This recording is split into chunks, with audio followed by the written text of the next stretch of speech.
ఈ మధ్య ఎంతగానో ఫేమస్ అయితున్న కేపీహెచ్పీకి వెళ్ళి అక్కడ అమ్మాయిలతో మాట్లాడి అసలు నిజాలేంది అబద్ధాలేందో తెలుసుకోవడానికి వెళ్ళిపోతున్నా. వీడియో లాస్ట్ వరకు చూడండి. మీకు ఫుల్ ఆన్ ఫన్ ఇన్ఫర్మేషన్, ఇంకా ఏదన్నా ఇన్ఫర్మేషన్ కావాలన్నా అన్నీ దొరుకుతాయి. And welcome to the blog. This is మంగళవారం వాయిస్. నేను ఈ పేజ్ స్టార్ట్ చేసింది చాలా ఎక్స్ప్లోర్ చేయడానికి. సో ఇంకా ఎవరైనా సబ్స్క్రైబ్ చేసుకోకపోతే సబ్స్క్రైబ్ చేసుకోండి. సో నాకు కొన్ని స్పాట్స్ చెప్పారనమాట. అవన్నీ చూసుకుంటూ అట్లా ముందుకు వెళ్ళిపోతున్నా. చాలామంది మెట్రో దగ్గర అనుకుంటున్నారు, కానీ మెట్రో దగ్గర అయితే కాదు. అట్లా కొంచెం ముందుకు వెళ్ళిపోవాలి.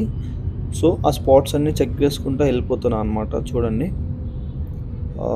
ఇక్కడ సో రెమెడీస్ హాస్పిటల్ అంట. ఇంకా ముందుకు వెళ్ళిపోవాలి. మనం ముందుకు వెళ్ళిపోతే కేఎల్ఎం వస్తుంది. కేఎల్ఎం వస్తుంది. ఆ కేఎల్ఎం కూడా దాటి వెళ్ళిపోతే వస్తుంది. ఇట్లా చీకటి ఉన్నారు కదా, వీళ్ళందరూ తిరుగుతున్నారు కదా, వీళ్ళందరూ వాళ్ళ కోసమే అన్నమాట. ఎక్కడైతే ఇట్లా గుడిసెల్లాగా అట్లా ఉంటుందో అక్కడ అంత ఉంటుంది. ఆగ్రా అట్ సైడ్ రోడ్లో కూడా ఉంటారు, కాకపోతే మెయిన్గా వచ్చేసి ఇక్కడ ఉంటారు. ఇప్పుడు కేఎల్ఎం కనిపిస్తుంది కదా, అగో ఇక్కడే మా వాళ్ళు ముందే వెళ్ళిపోయారు. బైక్ పైన వెళ్ళిపోయి అక్కడనైతే సెలెక్ట్ చేసుకున్న తర్వాత అమ్మాయిని ముందు కూర్చోబెట్టుకొని మా వాళ్ళు వెనకాల కూర్చున్నారు. అట్లనే తీసుకొని ముందుకు వెళ్ళిపోయినాం అనమాట. సో తను చెప్పింది ఏంటంటే ఇక్కడ పక్కనే ఓయోస్ ఉంటాయి, దాంట్లోకి వెళ్తే ఏమంటారు సేఫ్గా ఉంటుందని చెప్పారు. కాకపోతే మేము వచ్చింది దానికోసం కాదు, ఇన్ఫర్మేషన్ కోసం. కాబట్టి తనని ఎక్కించుకొని అట్లనే ముందుకు వెళ్ళిపోయి తన పర్మిషన్తోనే ఇదంతా మాట్లాడినాం. వాళ్ళ దగ్గర ఉన్న ఇన్ఫర్మేషన్ మొత్తం తీసుకున్నాం. సో వీడియో హెడ్ ఫోన్స్ పెట్టుకోనండి, ఫుల్ క్లారిటీ ఉంటుంది. మీకు డైరెక్ట్గా చూస్తే అర్థం కాదు, హెడ్ ఫోన్స్ పెట్టుకుంటే క్లియర్గా ఉంటుంది. ఎందుకంటే తను భయపడుకుంటూనే మాట్లాడింది, మధ్యలో ఫ్రీ అయింది.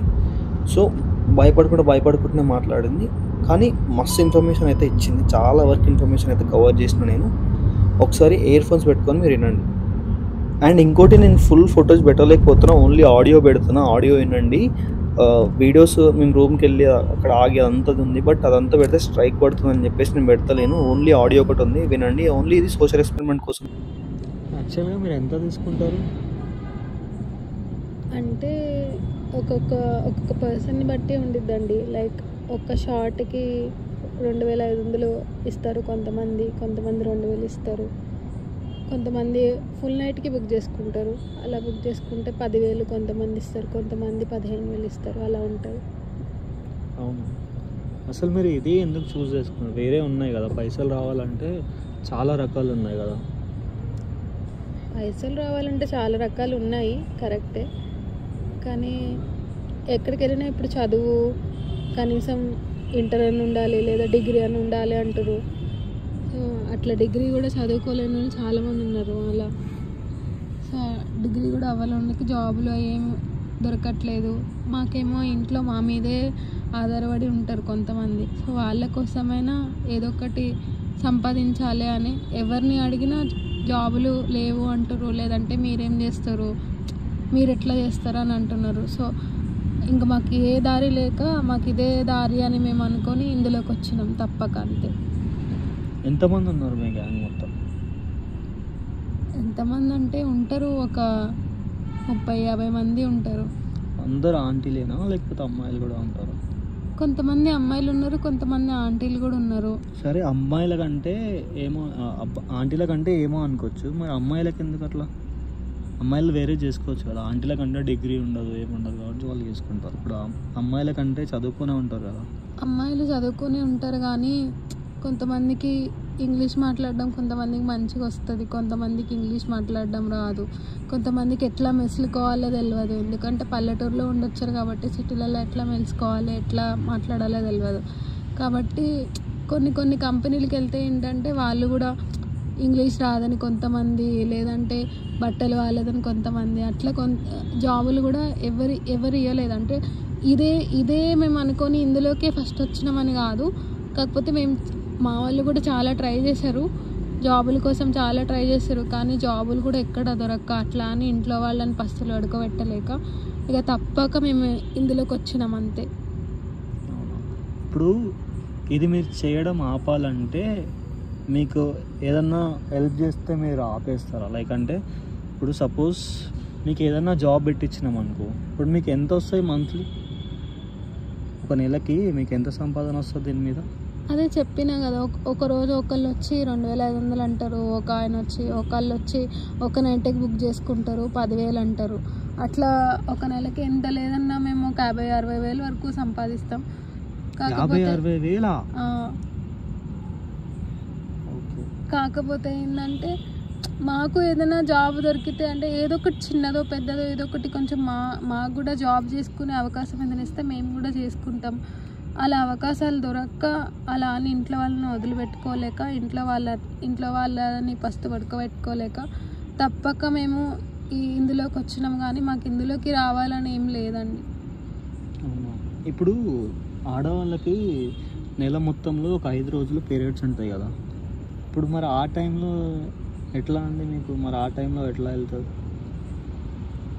అంటే ఇక ఇప్పుడు అలా వచ్చింది అంటే ఇంకా మాకు ఆ 3 రోజులు ఇక తిండి లేనట్టే లెక్క. ఇక ఏంటంటే ఒకరోజు మేము మానేసినామంటే ఇక మా ఇంట్లో వాళ్ళు పస్తులు పడుకోవాలి, మేము పస్తులు పడుకోవాలి.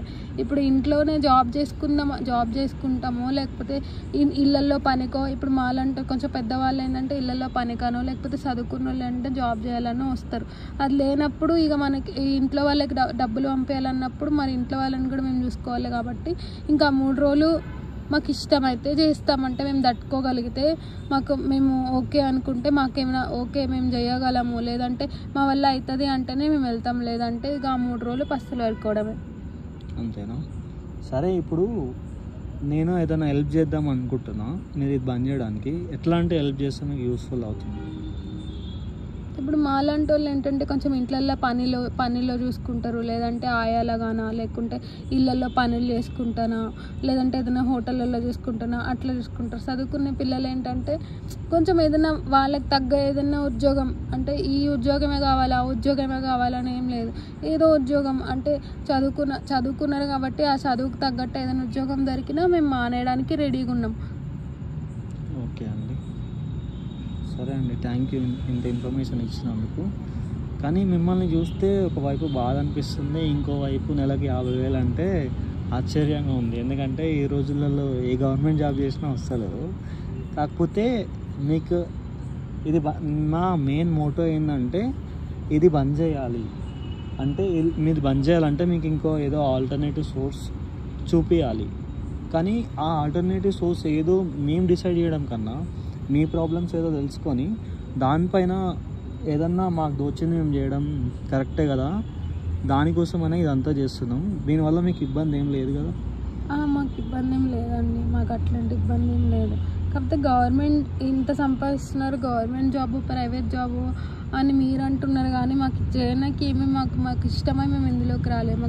మాకు చేయనీకి మేము చేస్తాము అనుకున్నా కానీ మాకు జాబ్ చేయనీకి లేక, మాకేమీ ఉద్యోగాలు బయట దొరక్క, మాకు ఇదే ఇంకా అన్నీ అని అనుకొని మేము ఇందులోకి వచ్చినాం. అంతే తప్ప మేము ఇదే చేయాలని కాదు. మాకు ఏదో ఒక చిన్న జాబు, చిన్న పని ఏదైనా ఇప్పించినా మేము చేసుకోవడానికి మేము రెడీ ఉన్నాం. ఓకే అండి, థ్యాంక్ యూ అండి. చూసారు కదా, ఈ వీడియోలో మొత్తం ఇన్ఫర్మేషన్ అయితే కవర్ చేసినా అనుకుంటా. ఇంకా ఏదైనా తప్పుగా మాట్లాడినా, ఏదైనా చేసినా కానీ మీరు నన్ను క్షమించాలి. ఎందుకంటే నేను వీడియోలో వాళ్ళ ఇన్ఫర్మేషన్ తెలుసుకోవడానికి మొత్తం అడిగిన.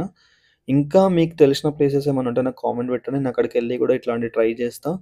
అండ్ ఇది ఓన్లీ సోషల్ ఎక్స్పెరిమెంట్ కోసం మాత్రమే చేసింది, దీన్ని ఎట్లాంటి మిస్యూజ్ చేయరని చెప్పేసి నేను కోరుకుంటున్నా. ఇంకా మరెన్నో వీడియోస్ కోసం మీరు కావాలి అనుకుంటే నా యూట్యూబ్ ఛానల్ని సబ్స్క్రైబ్ చేసుకోండి, బెల్ ఐకాన్ని కూడా యాక్టివేట్ చేసుకోండి. ఈ వీడియో నచ్చితే మీ ఫ్రెండ్స్ అందరికీ షేర్ చేయండి, లైక్ చేయండి. అండ్ మీకు ఏమనిపించిందో కూడా కామెంట్ చేయండి వాళ్ళ లైఫ్ మీద. ఇంకా మంచి వీడియోలు అయితే తీసుకుంటూ వచ్చేస్తాను అనమాట.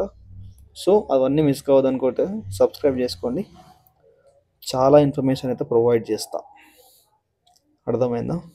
సరే, ఇంకా ఉంటా, మళ్ళీ బాయ్, పీస్.